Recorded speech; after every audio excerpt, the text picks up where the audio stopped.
A musicalidade que ressoa na paisagem sonora pode expressar muito a respeito da cultura de um povo.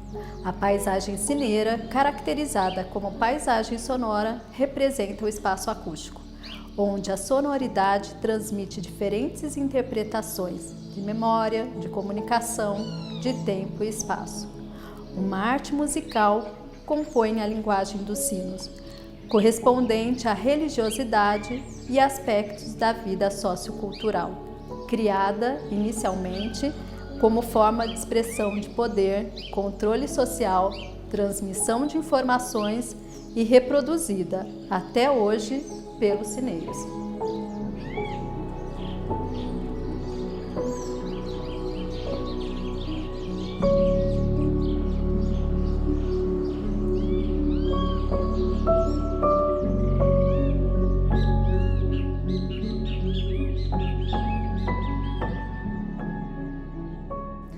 As cidades de Diamantina e Ouro Preto, em Minas Gerais, possuem relevantes centros urbanos reconhecidos como Patrimônio Histórico pelo IPHAN e Patrimônio Cultural da Humanidade pela Unesco.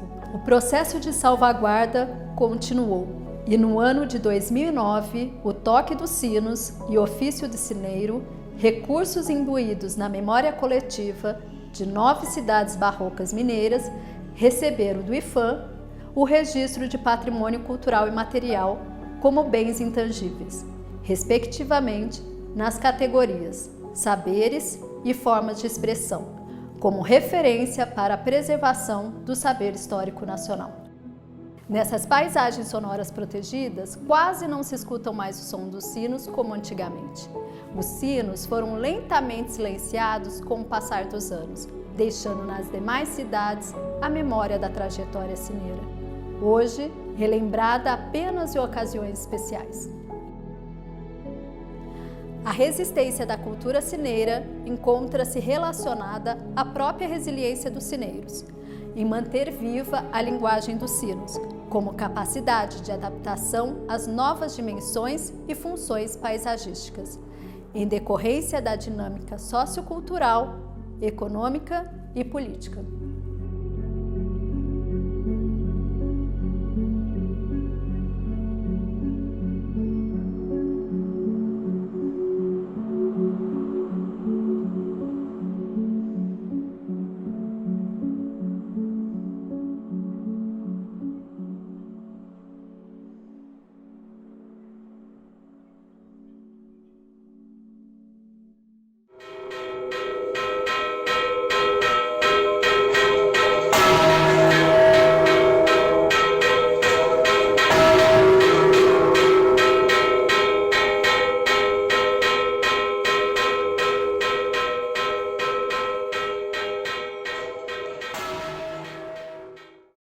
Os sinos apresentam várias características que o compõem, né?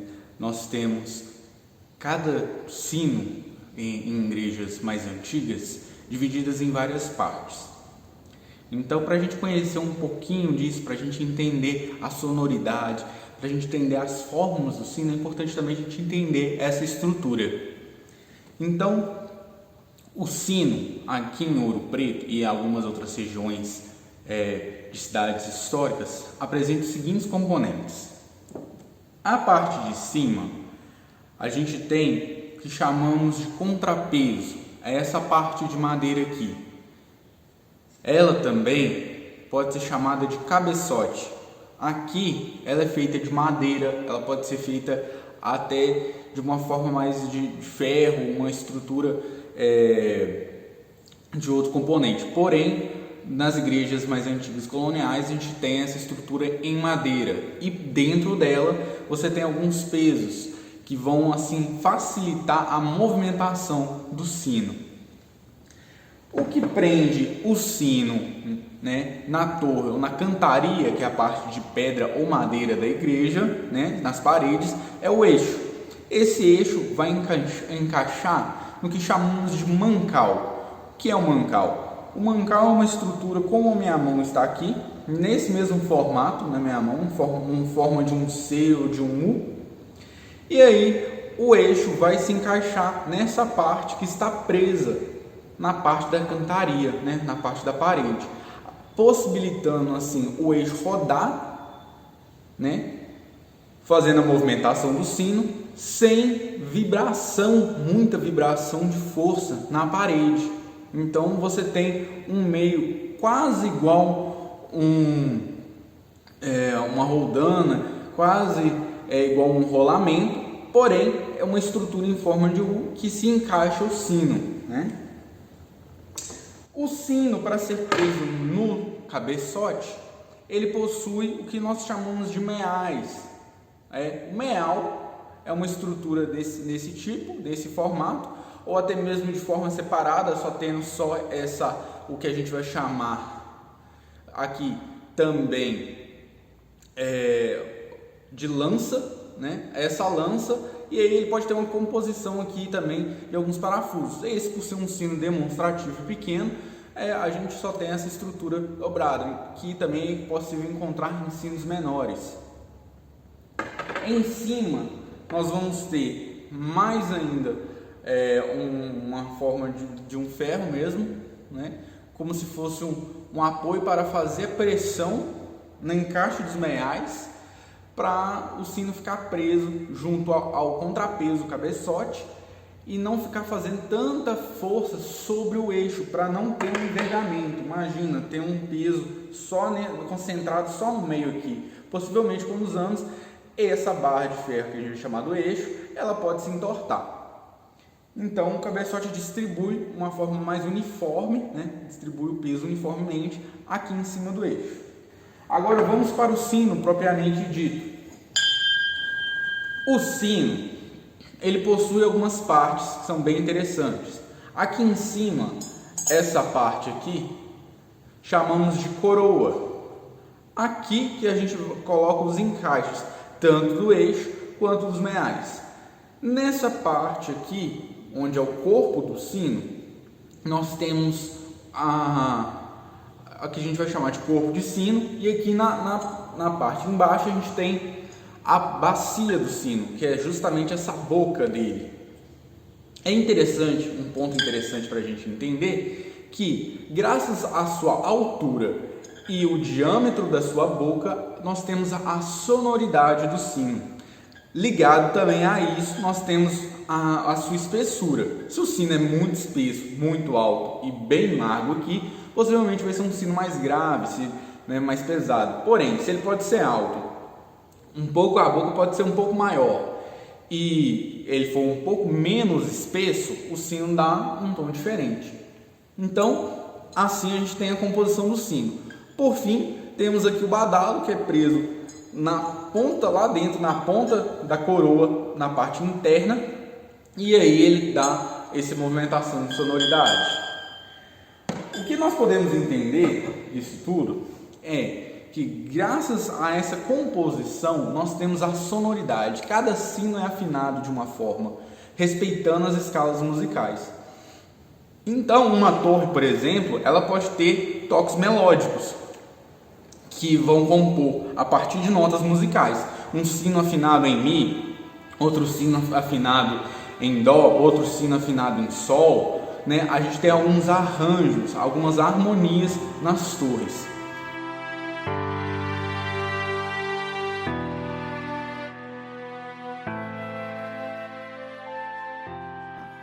O mestre sineiro é a referência na linguagem dos sinos, em seu papel de interlocutor entre a terra e o céu.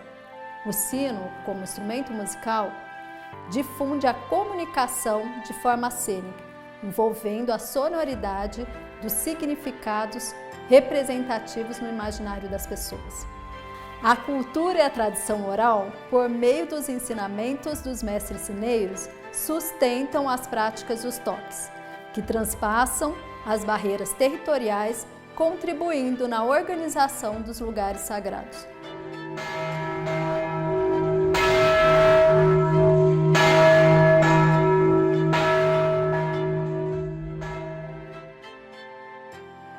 O ofício de sineiro era exercido, em sua maioria, por homens negros. As associações leigas e irmandades muito provavelmente utilizavam a mão de obra escrava para tanger os sinos. No período colonial, o toque de sinos ficava a cargo da escravaria, e esta forma de expressão sofreu significativa influência dos ritmos africanos.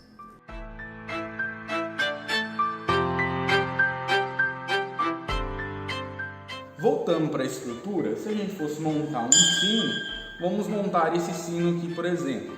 Eu tenho o sino, vou encaixar a parte do eixo, em seguida vou estruturar ele, aqui vou prender ele aqui, vou estruturar ele com a parte do contrapeso, tá vendo? Porém ele vai ficar solto, então há necessidade dos meiais. Então eu vou encaixar um meial aqui para entrar, um meial do lado direito, um meial do lado esquerdo, encaixado. Olha, o sino já começa a tomar forma. Assim, a gente também coloca a estrutura que prende para suportar a pressão do sino.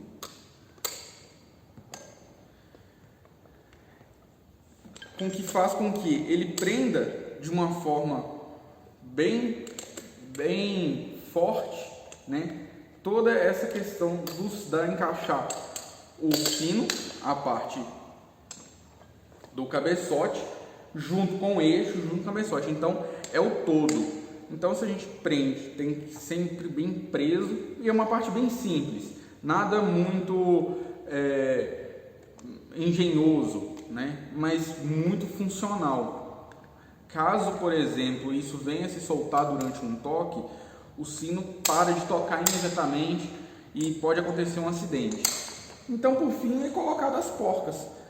São porcas mesmo, simples. A gente vai colocar aqui uma porca, segunda porca,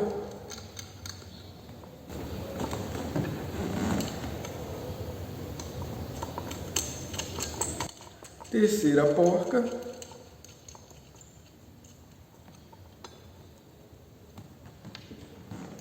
e a última porca.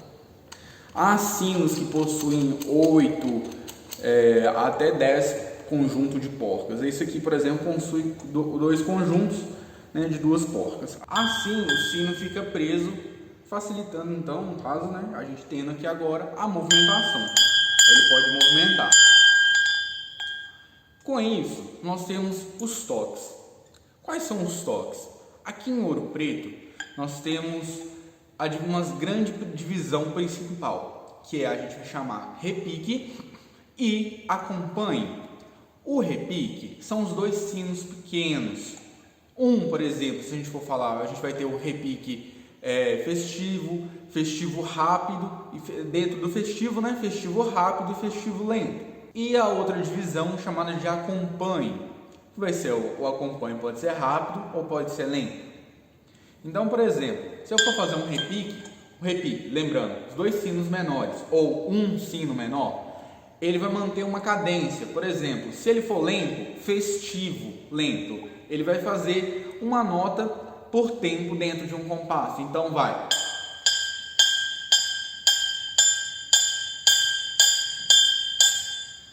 Aí, por exemplo, se ele for rápido, esse mesmo sino pequeno em um repique rápido, ele vai aumentar a cadência de uma velocidade, fazendo com que fique dessa forma.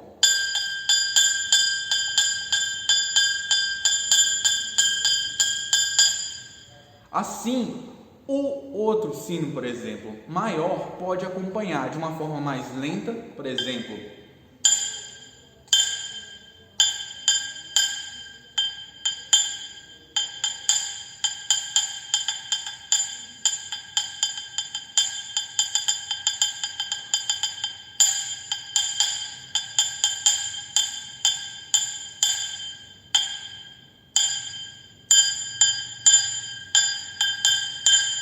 Ou então ele pode acompanhar de uma forma mais rápida.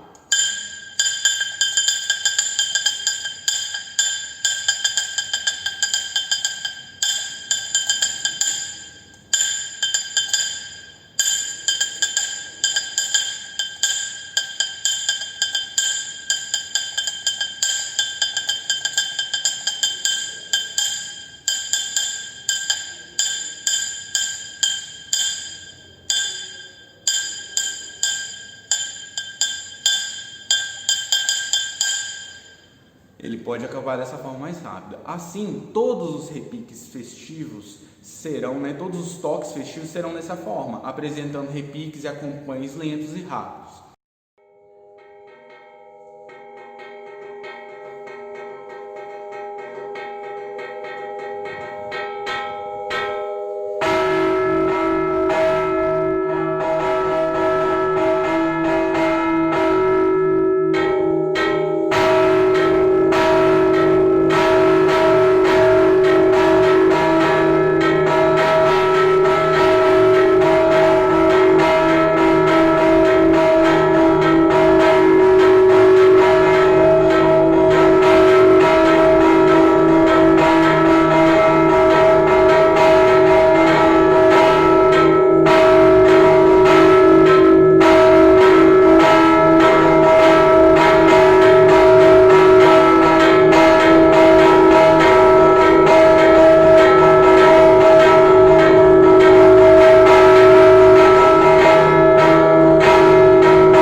Quando termina então esses acompanhes e repiques, nós temos o dobro. O que é o dobro? O dobro é simplesmente rodar o sino. Então a gente vai puxando a corda e o sino vai rodando até ele ficar nesse ponto, que em muitos lugares vai chamar de beber água, colocar o sino para beber água, ou aqui a gente vai falar que é tedel. Por que tedel? Porque existe um canto religioso de louvor em latim chamado tedel, que ele compõe por uma única badalada no sino, só que essa badalada é com o sino rodando. Então, por exemplo, o padre vai cantar lá dentro, há um sinal dentro da torre, e aí o sineiro que estiver lá, ele vai soltar o sino e vai colocar ele de novo de tedel ou de beber água. E aí a sonoridade ao rodar dá uma única badalada. Então, por isso é um nome.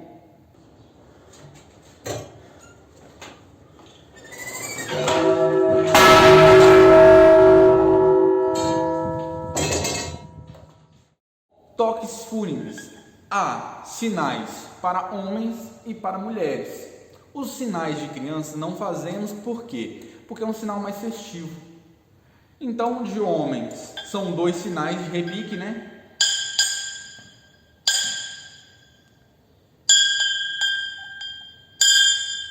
E o de mulheres são esse mesmo sinal, porém 2 vezes. E aí depois vai a mesma coisa, o dobro liso.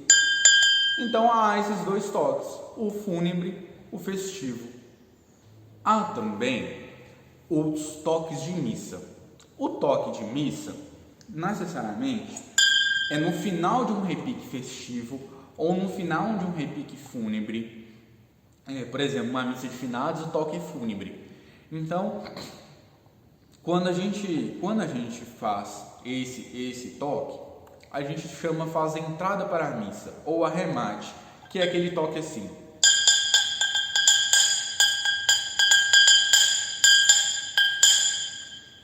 Aí o sino grande vai repetir isso, e na última vez ele vai fazer.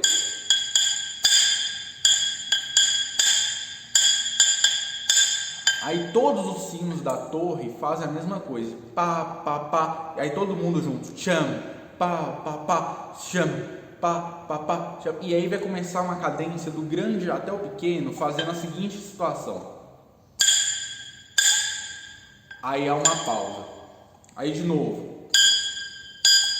Aí uma pausa.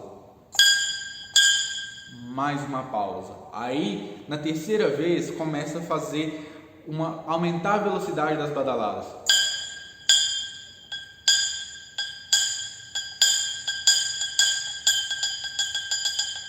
Aí vai diminuindo a força até parecer que o sino sumiu e depois começa a aumentar de novo.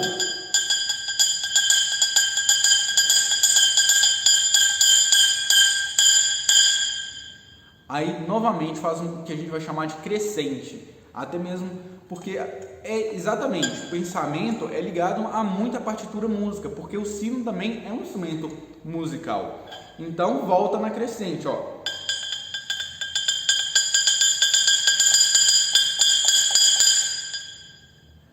E aí uma terceira e última vez.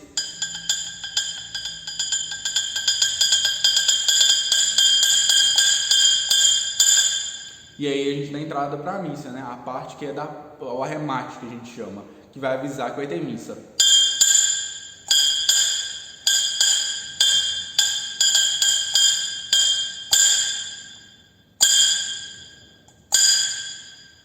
Pronto. Vão acontecer isso em todos os sinos. E aí o último sino, o sino maior da torre, vai dar uma badalada maior. Assim, há em todas as igrejas. Em Ouro Preto também, em dias de festa, por exemplo, a festa da padroeira, existem várias igrejas tocando o sino ao mesmo tempo e há essa comunicação, né? Muitos vão falar que é sinerata, a gente pode fazer um toque de homenagem. Então é um toque festivo, mas sem essa entrada de missa, né? É só uma entrada simples. O que é uma entrada simples? Ela pode ser curta ou pode ser longa.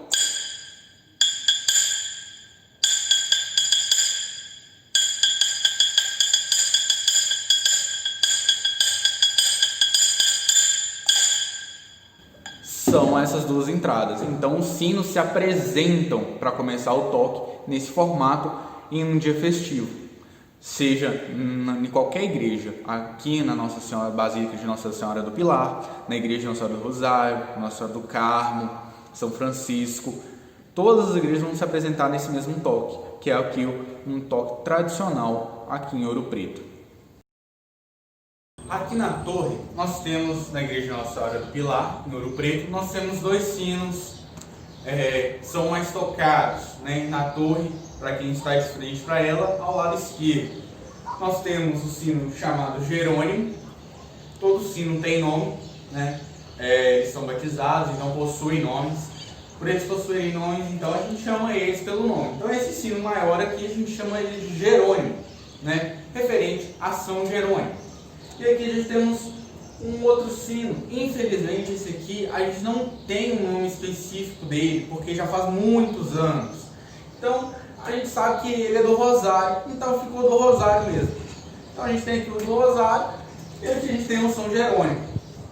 Os sinos, eles são batizados porque eles trazem esse sinal de comunicação, igual eu falei, para saber se é missa, se é toque de festa, se é fúnebre. Então eles têm essa importância da comunicação. Então os toques servem para isso. Então, por exemplo, o repique lento que eu falei, o repique lento é aquele.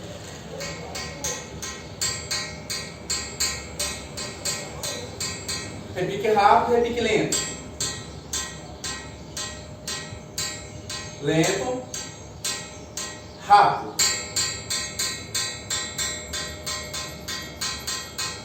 E o acompanhe, seja ele lento ou rápido.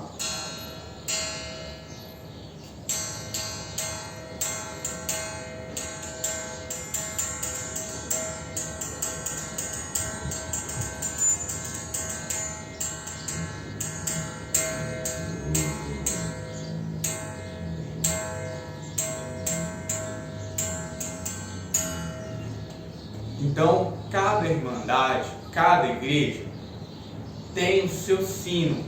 Por quê? Para comunicação. Justamente como eu disse, por exemplo, aqui esse sino é dedicado ao sino do Santíssimo. Ou seja, além dele ter o nome de São Jerônimo, nós sabemos que ele pertence à Irmandade do Santíssimo, à antiga Irmandade do Santíssimo. Hoje a gente sabe que ele é pertencente somente à Igreja do Pilar e à paróquia, né, da Nossa Senhora do Pilar, porque a gente não existe mais a Irmandade do Santíssimo propriamente dita, só em épocas de festa. A torre é bem alta, nós podemos ter aqui uma visão ampla das outras igrejas pertencentes à paróquia, assim como também à cidade. E aí a gente tem grande presença de vento, chuva, intempéries, que também podem, por exemplo, presença de pombas, que também podem dar uma sonoridade diferente ao sino. Um sino rachado, como esse aqui do lado aqui, a sonoridade dele muda. E não tem outro conserto a não ser a refundição ou a réplica dos sinos.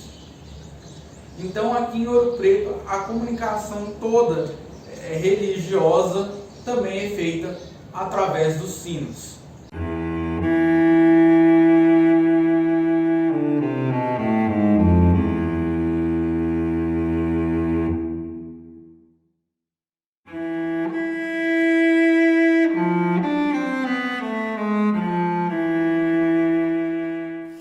As memórias, que são conhecimentos de apropriação popular de tradição oral, devem ser disseminadas por meio da educação patrimonial, como objeto de valorização e manutenção da herança cultural, possibilitando ampliar o entendimento sobre a construção identitária, suas funções e significados.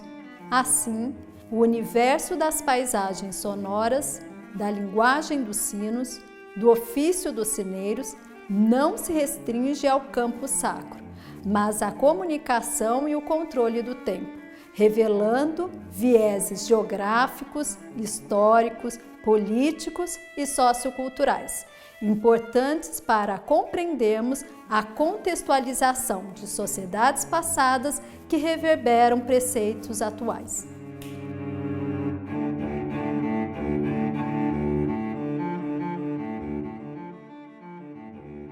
O aldeão. Ó sino da minha aldeia, dolente na tarde calma, cada tua badalada soa dentro da minha alma, e é tão lento o seu soar, tão como triste da vida, que já a primeira pancada tem o som de repetida. Por mais que me tanjas perto, quando passo, sempre errante, és para mim como um sonho, soas-me na alma distante. A cada pancada tua, vibrante no céu aberto, sinto mais longe o passado, sinto a saudade mais perto.